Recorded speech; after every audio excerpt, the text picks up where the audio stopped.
There are painful truths about life that most people would rather avoid. Truths that once you see them will burn away the illusions you've built around yourself. How many times have you convinced yourself that hard work always pays off, that people are fundamentalized, or that life is just a matter of luck? What if I told you those beliefs are exactly what keep you stuck in a cycle of disappointment and self-deception? The truth is harsher than you think, and it's exactly the kind of wisdom the Stoics embraced. They didn't sugarcoat reality.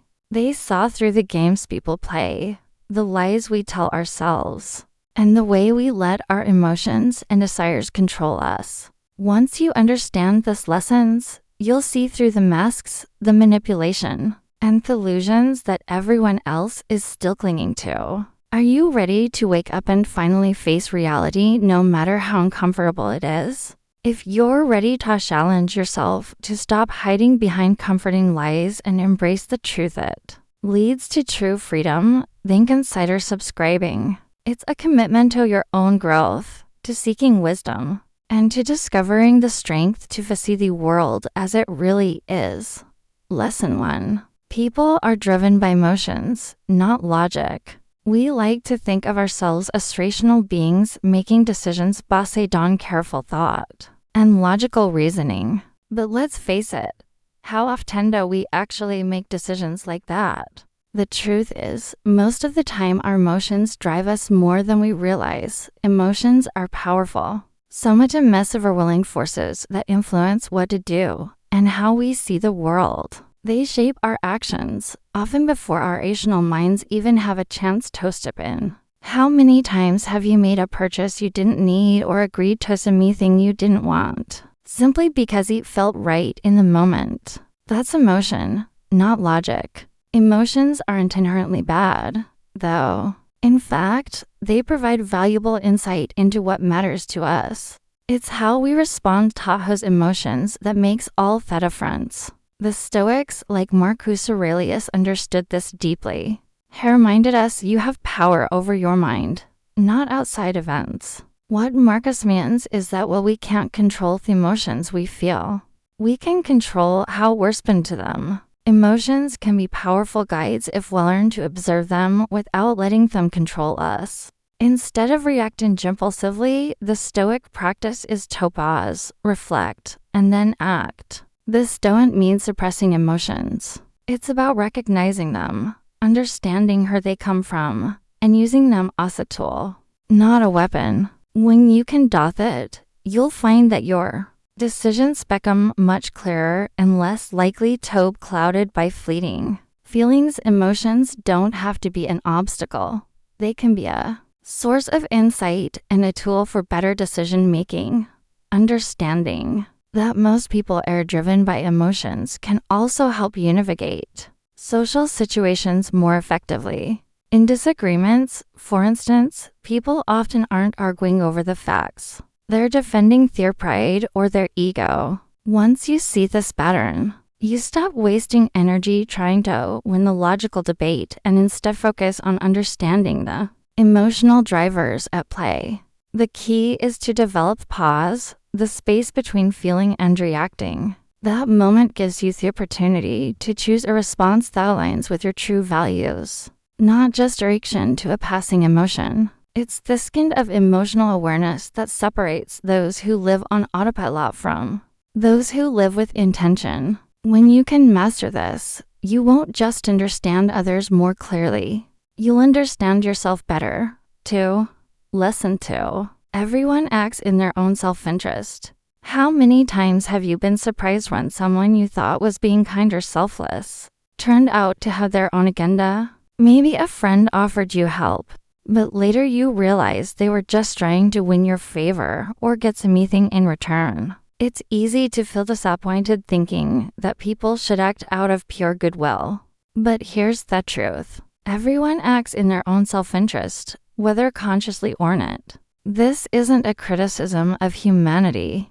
It's just how we're wired. We all act based on what benefits us, even if that benefit isn't immediately obvious. Take a step back and think about it. Every action we take, every decision we make is in some way motivated by our own interests. Whether it's the desire for approval, personal gain, or even just peace of mind. It's not inherently wrong to act out of self-interest, but recognizing it allows you to better understand people and predict their behavior. A simple example of this is when someone offers you advice or help. On the surface, it may seem like a generous gesture, but often there's something more going on. Maybe they're hoping to gain your trust for a future favor, or they're seeking recognition for their kindness. It doesn't make them a bad person. It's just human nature. This doesn't mean you should approach life with distrust or cynicism. Far from it. It simply means you should learn to see things for what they truly are. Understanding self-interest doesn't turn you into a pessimist. It makes you a realist.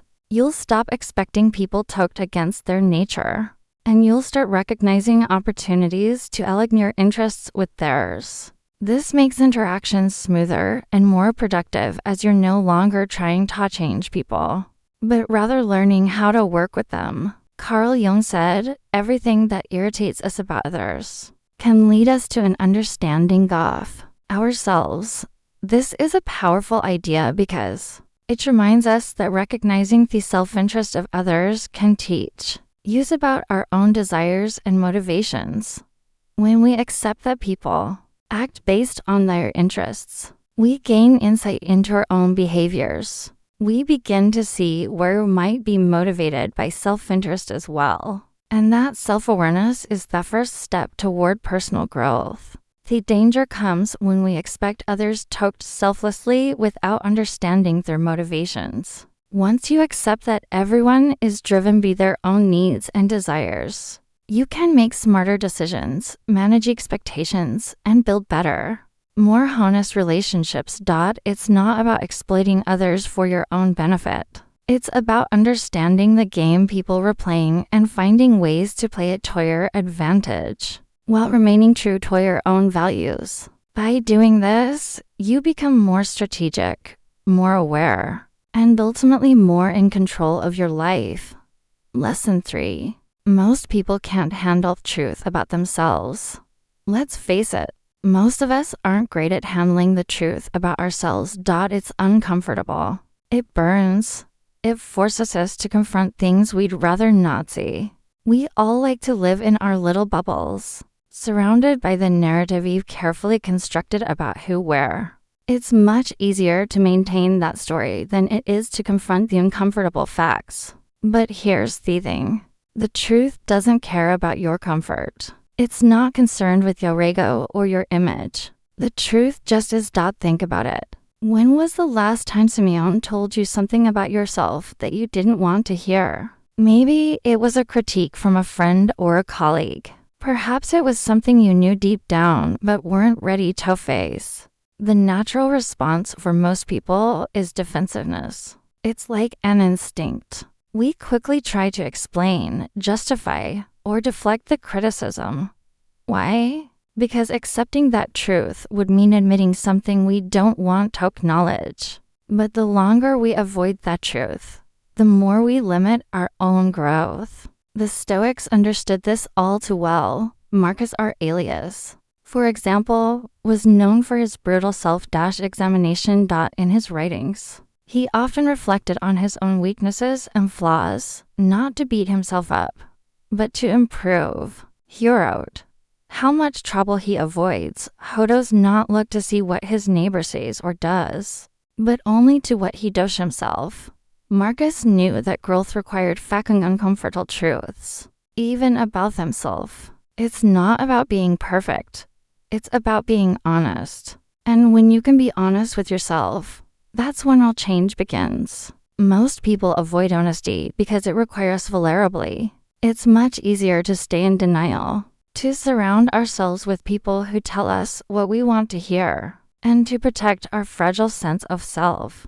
But this only keeps us stuck in the same patterns. If we never confront truth about who we are, we can never change. It's a harsh reality, but it's a necessary one if you want to improve. The Stoics practiced a kind of brutal self-honesty. They weren't afraid to admit their faults, and they didn't shy away from confronting uncomfortables. They understood that without this self-awareness, they couldn't truly live according to their values or grow into the best versions of themselves. Epictetus reminded us we cannot choose our external circumstances, but we can always choose how we respond to them. In the same way, we can't always control what others say about us, but we can control how we respond to the truth about ourselves. Do we face it and grow, or do we run from it and remain stuck?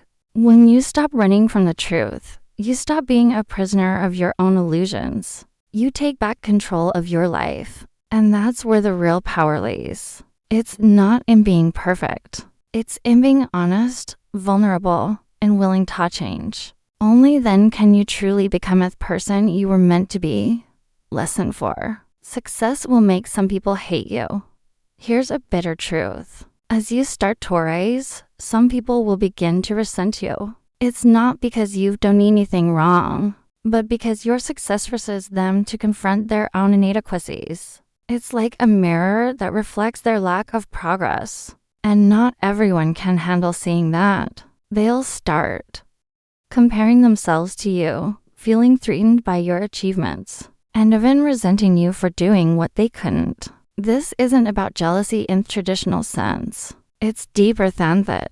It's about the discomfort that comes when someone else's success highlights your own unfulfilled potential. Marcus Aurelius, the Stoic emperor, understood this dynamic well. He wrote, "The happiness of your life depends upon the quality of your thoughts." Marcus was constantly under attack. His reign was filled with wars, betrayals, and internal conflicts. Yet he focused on maintaining his inner peace no matter how others reacted to his success. He recognized that resentment from others had nothing to do with him, and everything to do with the insecurities of those around him. His wisdom teaches us that success should not be measured by the approval of others, but by our ability to stay true to our values and maintain peace within ourselves. You see, success creates a mirror. It reflects the insecurities, failures, and missed opportunities in others, forcing them to either confront their shortcomings or find a way to discredit you. It's uncomfortable for many people to face the reality that someone else is achieving what they couldn't. But rather than taking it personally, you can choose to rise above it. Understand that this behavior has nothing to do with you, but with the internal battles others are fighting. Carl Jung also delves into this idea when he said the most terrifying thing is to accept oneself completely. When you reach a certain level of success, some people will try to tear you down not because they hate you, but because your success challenges their own self-image. They struggle to accept their limitations, and your achievements force them to confront what they haven't accomplished. Instead of celebrating your success, they react defensively. They try to minimize your achievements, discredit your work, or even undermine your value. The key is recognizing that their reaction is more about them than it is about you. So, what do you do when this happens? First, don't take it personally. People's reactions are reflections of their inner struggles, not your shortcomings. Second, keep pushing forward. The more you rise, the more you'll face resistance. But that's also a sign that you're on the right path. The Stoics remind us that success will never be defined by external validation, but by our ability to remain grounded in our own values. Your progress is yours to claim, and no one else can take that away from you. In the end, success isn't about making everyone happy. It's about staying true to yourself, continuing to grow, and not letting the negativity of others derail you. Lesson 5. Everyone is trying to sell you something. Have you ever had a conversation with someone only to realize halfway through that they were just trying to sell you something? It could be a product, an idea, a favor, or even just validation for something they've done. It's subtle, but it's there. We've all been there. Someone offering unsolicited advice, pushing a product, or buttering you up before asking for a favor. And once you recognize this pattern, you'll start seeing it everywhere. It's not that people are being malicious. It's just that every interaction is an attempt to influence you in some way.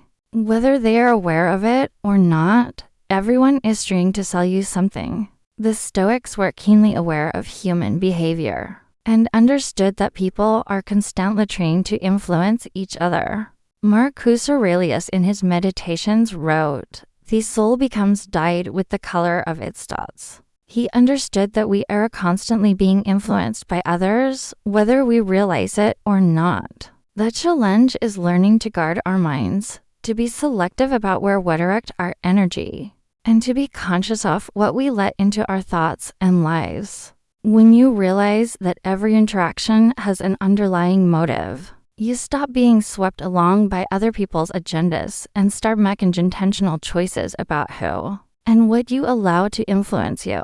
Now, this isn't to say you should become paranoid or distrustful. It's about being mindful.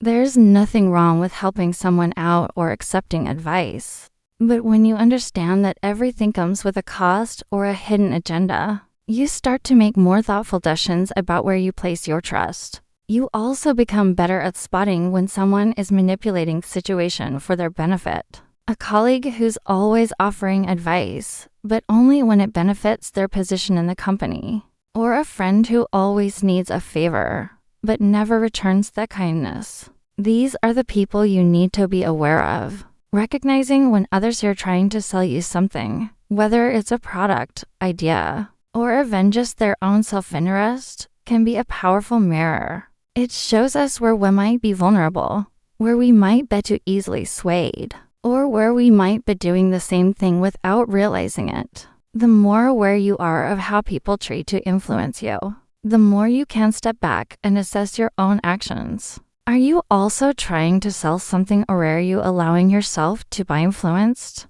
by someone else's agenda? In the end, the lesson here is about awareness. Once you see that everyone is trying to sell you something, whether consciously or subconsciously, you can make more conscious decisions. You don't have to be defensive or closed off, but you do have to be selective about where you invest your time, energy, and trust.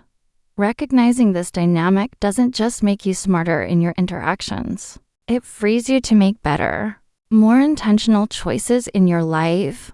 Lesson 6. People will show you who they are. Believe them. It's easy to get caught up in the words people say, especially when they're riddling us what we want to hear. We like to believe the best in others, and often we're quick to dismiss the little signs that might tell us something is off. But here's the reality. People show you who they truly are, not through what they say, but through what they do. It's in the small actions, the habits, and the consistent behaviors that they reveal their true character. The tough part is that we often ignore these seasons, hoping for change, convincing ourselves that someone will eventually grow up or come around. But the truth is, people rarely change, at least not in the way we hope they will. Their actions, however, are a constant reflection of who they really are. Think about a time when someone said one thing but did another. Maybe a friend promised to always have your back, but then didn't show up when you really needed them. Or perhaps a colleague said they supported you, but was quick to throw you under the bus when it benefited them. You might have excused their behavior, told yourself it was just a mistake, or hoped that next time they would act differently. The problem is, this isn't a mistake. It's their pattern. It's who they are. And the sooner we recognize this, the sooner we can stop setting ourselves up for disappointment. We often want to believe the best in people, but we need to take a step back and judge them by their actions, not by their words. Words are easy. Actions read true indicators of a person's character. When we accept this, we stop falling for empty promises and start paying attention to the things that really matter. Consistency, integrity, and reliability. You might be wondering, what do I do once I see these signs? The answer is simple. Trust the patterns, not the promises. If someone regularly cancels plans or consistently lets you down, that's not a one-off event. It's who they are. When someone is rude to wait staff or behaves poorly in situations where they think they won't be judged, that's who they are, too. People reveal themselves through their actions. And by paying attention to those actions, you can save yourself a lot of time and disappointment. The Stoics understood the importance of self-awareness and the need to see the world and the people in it as they truly are. They didn't waste time hoping for others to change. They focused on themselves and how they could respond. This lesson is about empowerment. It's about recognizing that truth, no matter how uncomfortable it may be, and using that truth to guide your decisions. Trusting people's actions, not their words, allows you to build stronger, more authentic relations and frees you from the pain of false expectations. Lesson 7. Comfort is the enemy of growth. It's natural to want comfort. We all seek it, right? After a long day, the idea of relaxing on the couch, zoning out to a movie, or enjoying a warm meal sounds like the ultimate reward. But there's the hard truth. Comfort is the enemy of growth. The moment you settle into what's easy, you stop growing. You stop challenging yourself. And in that stillness, your intellect, your emotions, and even your spirit begin to stagnate. We tend to think of comfort as a safe haven, a place to rest and recharge. But in reality, it's a trap. Comfort zones, no matter how cozy, limit your potential. When was the last time you pushed yourself, really challenged your limits, not just physically, but mentally or emotionally? It's easy to coast through life, avoiding discomfort, staying within familiar boundaries. But growth only happens when you stretch beyond what's familiar, when you embrace a discomfort and face challenges head-on. It's in those difficult moments when you are uncertain or struggling that true growth begins to unfold. Growth requires discomfort. It requires pushing through resistance that tells you to stay put, to stay safe. And though it may feel uncomfortable at first, that's exactly where the magic happens.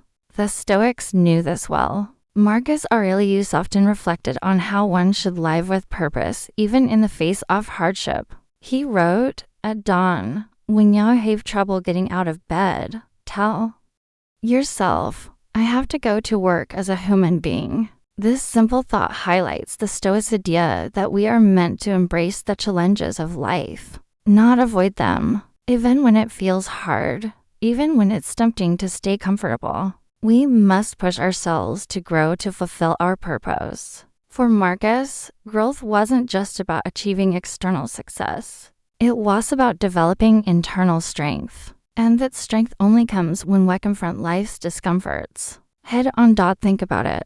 Every time you step out of your comfort zone, you're building resilience, sharpening your skills, and strengthening your character. When you push through resistance, you become a stronger, both mentally and emotionally. The problem comes when we settle into comfort and avoid the hard stuff. It's easy to stay in a job that doesn't challenge you, to remain in a relationship that's stagnant, or to keep taking the easy road. But doing so keeps us small. It keeps you from evolving into the person you're truly capable of becoming. Embracing discomfort doesn't mean seeking out hardship for the sake of it. It means seeking out opportunities for growth, even when they push you to your limits. Whether it's tackling a new project at work, facing a difficult conversation with a loved one, or trying something completely new, those moments of discomfort are the very things that shape you into a better, stronger person. You'll look back and realize that every challenge you faced was an essential part of your growth. In the end, the greatest growth happens when you step outside of your comfort zone. That's where the true magic lies. When you're willing to embrace the discomfort and face the unknown. It's stout at first, but with each step, you become more resilient, more capable, and more in tune with your own potential. So the next time you feel that urge to stay comfortable, remember growth doesn't happen there. Lesson 8. You're going to die, and most of your worries are meaningless. Here's the truth that most people avoid. We're all going to die. It's not a pleasant thought, but it's the one thing that's guaranteed for all of us. No matter how much we plan, how successful we become, or how much we try to outrun it, death is the ultimate end. Now, I know that sounds heavy. It might even make you uncomfortable. But bear with me, because once you truly come to terms with this fact, it changes everything. It's like a veil is lifted and you start to see life clearly. The things you once stressed about, the little dramas and annoyances suddenly lose their weight in the face of mortality. What really matters comes into sharp focus. Think about how much time we waste on things that ultimately don't matter. Social media arguments, work drama, petty disagreements with friends or family. All of these things take up mental and emotional space.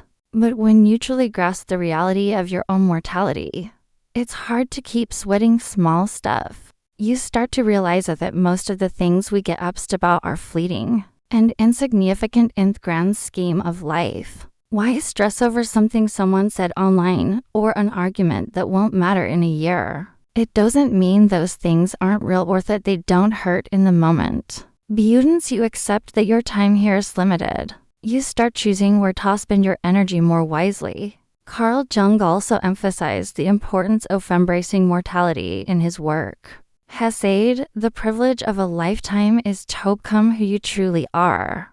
Part of becoming who you truly are is realizing that your time is limited. This realization pushes you to stop procrastinating, to stop waiting for the perfect moment, and to start acting in alignment with your deepest values. It forces you to confront what's truly important and to prioritize it, because you know that the clock is ticking.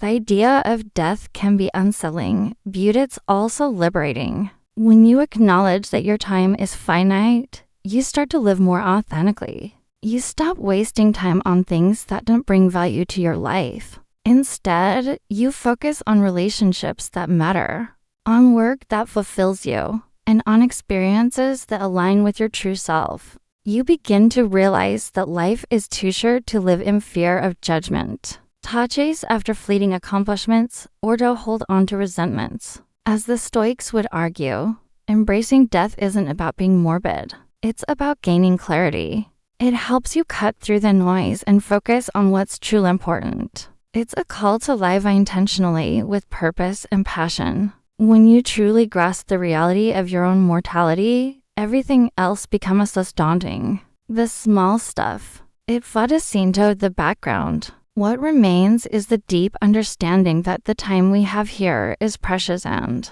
that ultimately is what gives our lives meaning. So next time you find yourself stressing over something trivial, remember you're going to die. And that in itself is the greatest reminder to live fully right now. Remember, life is short, and the only certainty is that we won't be here forever.